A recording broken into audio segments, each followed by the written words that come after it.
রাত ঠিক 12টা। একটা কঙ্কাল আর একজন মেডিকেল স্টুডেন্ট, যে মনে মনে বারবার বলছে, কঙ্কাল কঙ্কাল কথা কও কথা কও কথা কও, কঙ্কাল কঙ্কাল কথা কও কথা কও কথা কও। কিন্তু কিন্তু কিন্তু যদি কঙ্কালটা সত্যি কথা বলে কথা বলে কথা বলে।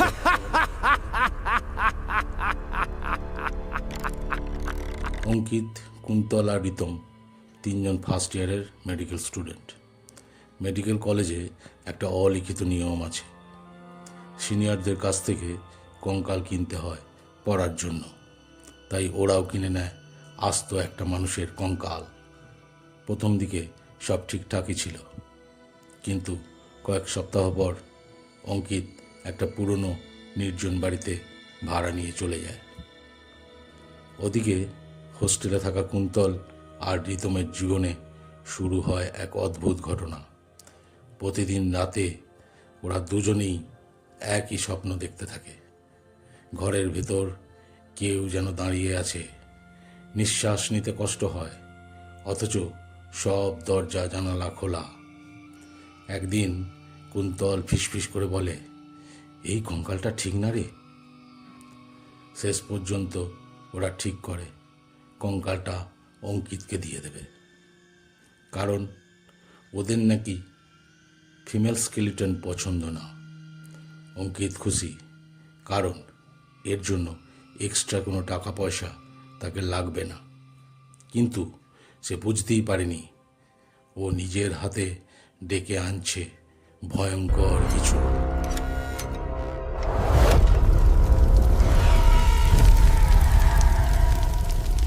সেই রাতে অঙ্কিত কঙ্কালটা পাশের বেডে সাজিয়ে ঘুমিয়ে পড়ে। ভোরের দিকে সে স্বপ্নে দেখে এক অপূর্ব সুন্দরী মহিলা। তার চোখে অদ্ভুত কষ্ট। সে যেন কিছু বলতে চায়, কিন্তু হঠাৎই ঘুম ভেঙে যায়।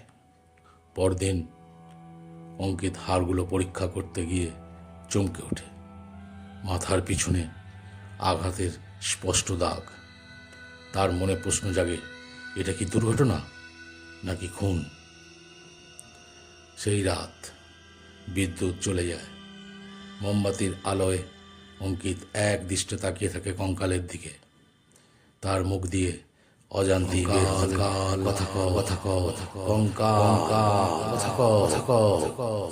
বারবার বারবার আরো জোরে আরো জোরে আরো গভীরে আরো গভীরে।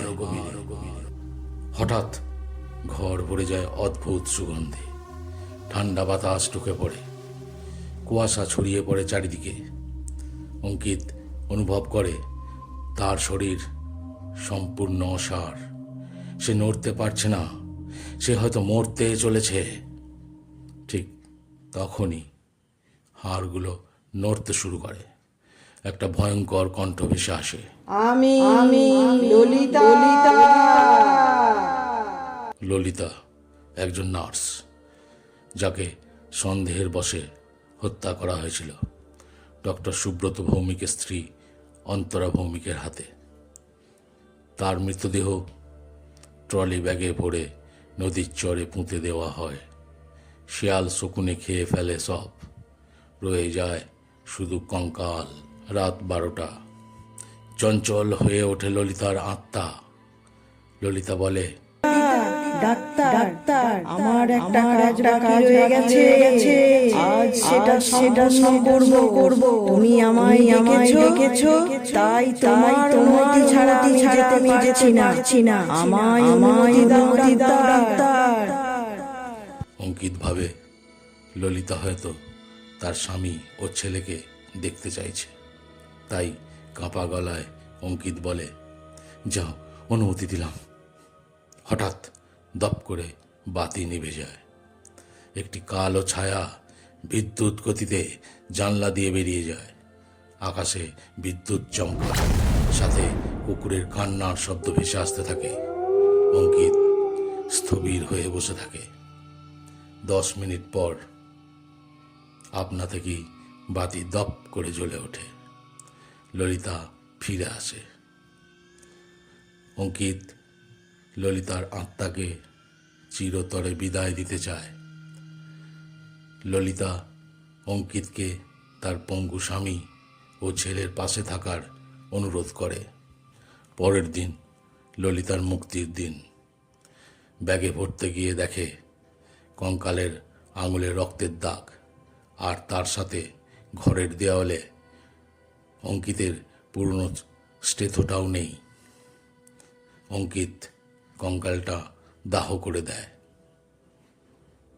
সঙ্গে সঙ্গে পাশের প্রাচীন বট গাছের একটা ডাল ভেঙে পড়ে হুড়মুড় করে।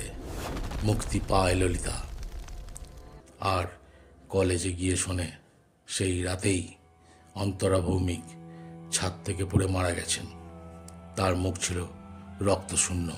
দূরে গেটের কাছে একটি ছোট্ট ছেলে ও একটি পঙ্গু লোকের দিকে অঙ্কিতের চোখ পড়ে। ছেলেটির হাতে অঙ্কিতের সেই ভাঙা স্টেথোস্কোপটা। ছেলেটি তার বাবাকে বলছে, বাবা, আমি বড় হয়ে ডাক্তার হব। অঙ্কিত মনে মনে বলে, সিস্টার ললিতা, আমি আমার কথা রাখ। প্রতিশোধ কখনো মরে না। ভালো লাগলে লাইক, কমেন্ট ও সাবস্ক্রাইব করুন। আর আপনার ভয়ঙ্কর অভিজ্ঞতা কমেন্টে জানান। নমস্কার।